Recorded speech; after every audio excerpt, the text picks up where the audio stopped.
Today's video is about whirlwind thinking. This is a term I heard some time ago and I can't quite remember where I heard it, but it's been really useful for me in working with my thoughts. So I just wanted to explain a bit about this concept and maybe you might find it helpful. So the kind of image, whirlwind thinking, is obviously about thoughts whirling around in your head. And I found that this happens quite often when there are two parts of ourself which are in conflict with each other. So people talk about being in two minds, or about finding it difficult to make a decision. And it's often because there's two different parts of ourself which have a different opinion about something. So say, for example, if you're trying to decide whether to leave your job, there'll be one part of you which is saying, I'm not enjoying this job, I'm not passionate about it, I don't want to do this anymore. And there'll be another part of the personality which is saying, you've got bills to pay, you've got financial security, just wait until pension age.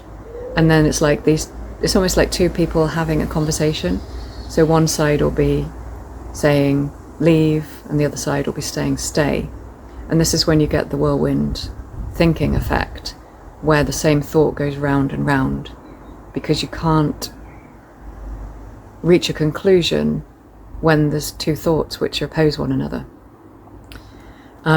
So what can be done in order to free up this whirlwind, or stop the whirlwind from happening, stop the thoughts from circling, is to recognize that those are two different voices and allow each voice to freely express everything that it wants to say without the other voice coming in to stop it from expressing itself.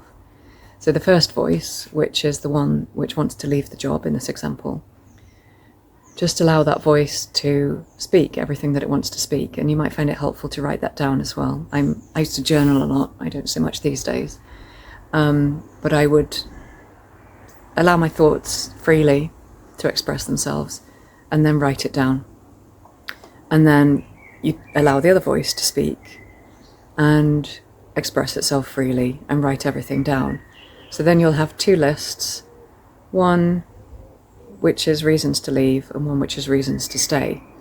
And now you can look at that from a more independent, detached point of view in order to come up with a decision without getting involved or immersed in this part of the personality, which is slightly separate from your conscious thinking mind.